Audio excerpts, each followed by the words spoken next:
Hi guys, we're at the IPSC booth, and here we're standing together with 3 of our partners and 3 of our athletes.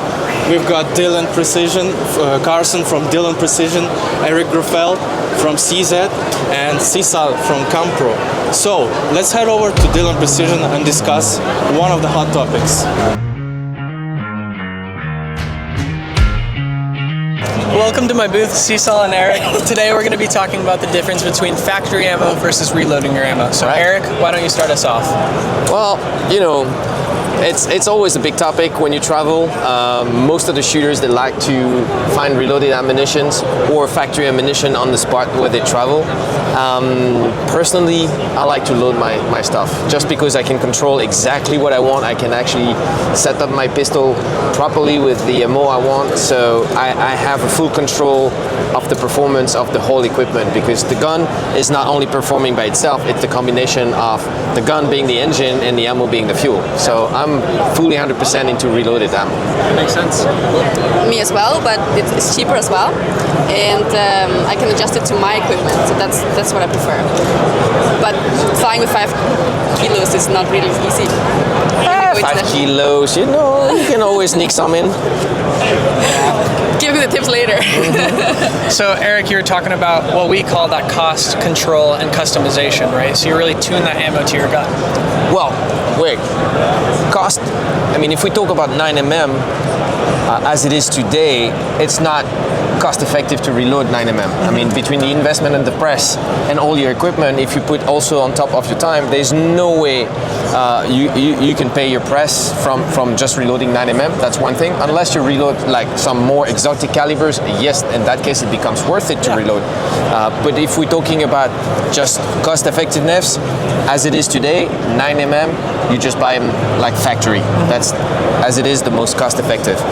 Now on the upper end, when you're like targeting maximized performance and for your shooting, but also your equipment, you're not talking about cost. At that point, probably whatever you're going to reload is going to be probably more expensive than factory ammunition, but you're targeting a certain performance, and that performance has a price, the price of exactly what you want.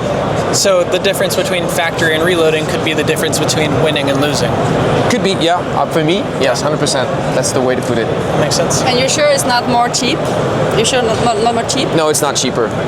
No, for sure. No, at least not in France and not in Europe. If you take the good component, the same story. Yeah. And after that, you have components and components. So yeah, you can find it very cheap.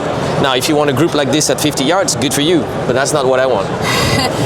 I think that the reloading is just a lifestyle as well. You have everything around it. You pick up the brass, you decap, you clean, you fix. There's a whole ritual to this process for a lot of people. And if it's not cheaper, then it's also time consuming. So think about how much time do you spend reloading versus just buying in the store. So really, I think it's I could agree on the fact it's a lifestyle, but it's also a commitment to what your expectations are. Yeah. And so with the prices right now, the commitment is to get a better power factor, let's say. Yeah, I would say better quality ammo, or not necessarily better quality, but like really specific for your gun setup, basically. So reloading is still worth it for you because you want to win. 100%. 100%. Yep, that makes sense. Yep. Awesome. Well, let's go to our next booth and talk about the next topic.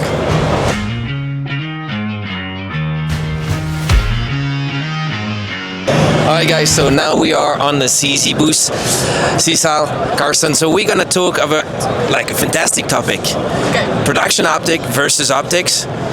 For you, translated to USPSA, limited optics versus carry optic. Makes much more sense. Okay. Alright, so Sissal, what do you think about it? Ooh, it's interesting.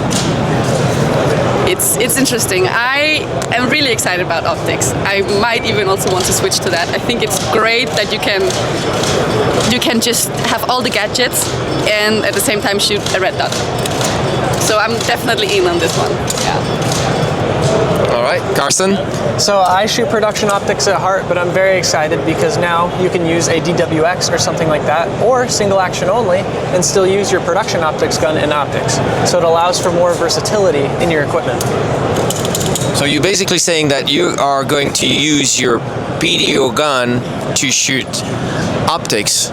So you're just gonna add what, a magwell, extra Yes. long magazines, Yeah, 140 I can mags. Add a magwell, some longer magazines, and then go single action only. All right, cool. Well, to my mind, it's like, we're getting a new division. It's popular here already in the US. It's called Limited Optics in the US. It's been there for over 2 years now, and it's running and it's growing fast. What we see is there's a change into the sports from iron sights to optics, and definitely more people are going to red dot sights pistols, just because most likely it's faster. In some ways, people will tell you it's easier, which I don't believe it is easier. It's actually most likely harder, having more possibilities. Your vision is getting more deep into the stage strategy, so you're actually more intended to take more risks. However, what I think it's really cool with optics is the capacity. We're gonna have like 24 rounds. That's gonna change the complete way you're gonna do the strategy with production optic. Production optic, we shoot minor, fine. We got 15 rounds, so there's a limit here. Now, with 24 rounds capacity, we might take risks and put some extra shots where in PDO you couldn't do it. Yeah. So that is a complete change of the game. But if you look into the crystal ball, what will happen with production optics? Ooh, that's a good question. Production optic will stand still. Yeah? Oh yeah, and a lot of people are saying like, yeah, well, optics gonna kill open. Absolutely not. Optics is just the rally car of our sport. Formula One is open. Production optic is just let's say the tune AMG RS, whatever you want from the cars. So people will move from division to divisions. Yes, there will be some shifting. Yes, you will see some top of the shooters moving from one place to another, and it has always been like this. So this won't change, but that division will be definitely massive, because we will be in between production optic and open. So in terms of cost, you're accessing like kind of a race gun without paying the price of a Formula One. Do you think that people who shoot standard might just convert their guns into optics guns? That's my guess, yeah, probably. So we'll see that already here in the US. Production is going down. Yeah. I mean, less and less people. Standard same. IPSC is already in that direction. Of course, few countries, depending on their origin and style, like Latin American, they are really iron sights orientated.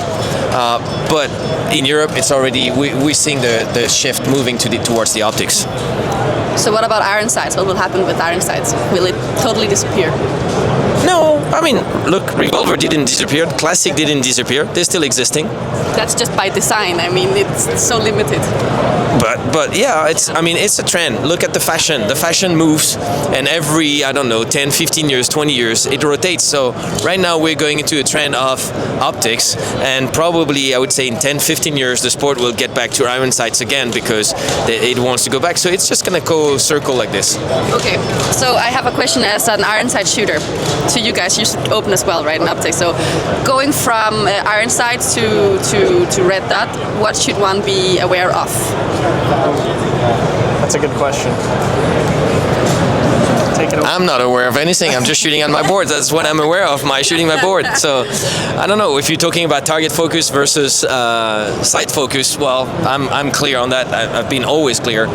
Sight focus for iron sights, target focus for dots. So that's simple. A certain distance, right? Well, pretty much straightforward all the way through. And yeah, I mean, iron sights, you might be target focused on short distance, but then the definition of short distance is up to the shooter. Yeah, that's a good point. I agree with that statement. I grew up shooting optics. I never really shot iron sights, so only being in an optic, I'm always going to be target focused. Okay. So actually working backwards for me might be very difficult if I were to say go shoot iron sights. Okay. All right. Well, guys, this is it. We are moving now to Campro and see what Sissal has for us.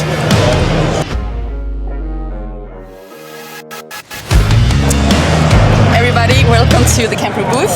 Eric, Carson, for you guys, I have the topic lightweight bullets or heavyweight bullets. What do you think? So I prefer heavyweight bullets, and that's because my gun is all steel, and so that heavy 147 grain kind of makes more of a push feeling on the gun, reduces recoil, less snappy than, let's say, a 124 grain. What do you think, Eric? Oh, I'm a racist on this one, so I'm sorry, but it's going to be 124 all the way. Oh yeah, for sure. So But why? now you understand why he's actually reloading, because 147 Yeah, commercial, it's exactly you don't that, find no. whatever you want in 147 commercial.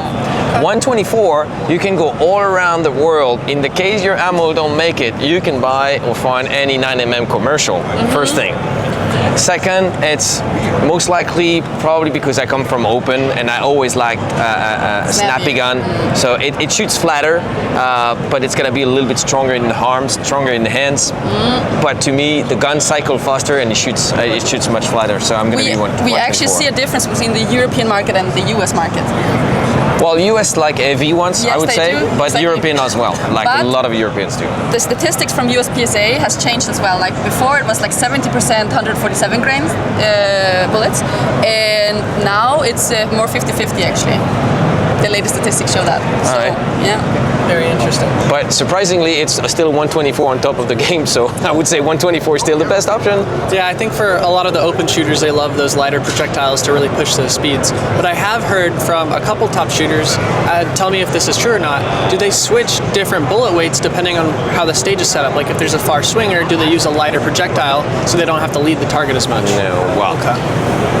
I wouldn't do that. True probably for rifle, definitely not true for handgun. Yeah. I mean, whatever projectile you have, I would shoot the same. Like for me, I can tell my 124 load works for production optic, finally optics. For my optics, it's ready. It's the same power factor all the way through, and I use the exact same load for my PCC. So like this, I don't have. Oh, you don't change at all? It's exact same load. I just adapted every single piece of the pistols to make one single load. So I don't have to screw up and do a mistake when I pick up my ammo somewhere in my storage. That's next level. Like that's really crazy because I would assume that you would change for the platform, but I guess. And guess what? I did the exact same load for my son for Robinek. So he's got the exact same load. So we have, I mean, the most effective right now reloaded ammo for our guns, because we don't shoot necessarily the same setup, but we have the exact same ammo to go through all our guns, so that makes our life so much more simple. That is actually very interesting to see, because I shoot a CZ Custom AO1LD and Justine shoots a Shadow 2, and we're about 0.2 grain difference in powder to get the same power factor. So that's very interesting that you can get kind of the same across the board. Yeah, but that's not, well, for you, in that case you have two different guns, probably two different also setup. You probably can match if you were working your pistol in terms of probably end recoil spring and hammer spring, maybe the barrel, finding the right barrel that will match also the velocity you want and the grouping. You probably can actually do the same ammo. Like the maximum difference we have between, I would say, the pistols, at least we're like 2 points power factor maximum difference. That's we really shoot good. around 135 power factor for me and Robin, so yeah. That's very good. Well, thank you for discussing this topic with me. Curiously, what do you load? So in between 135 grain bullets. Yeah. So like, I'm making some sort of compromise because I really don't know what. Yeah, tell me what to do, please. Oh God. And Go. rolling. So, thanks again for long-term ongoing support from Dillon Precision, Campro Bullets, and CZ. This was Nikita from IPSC, and we're at SHOT Show 2026.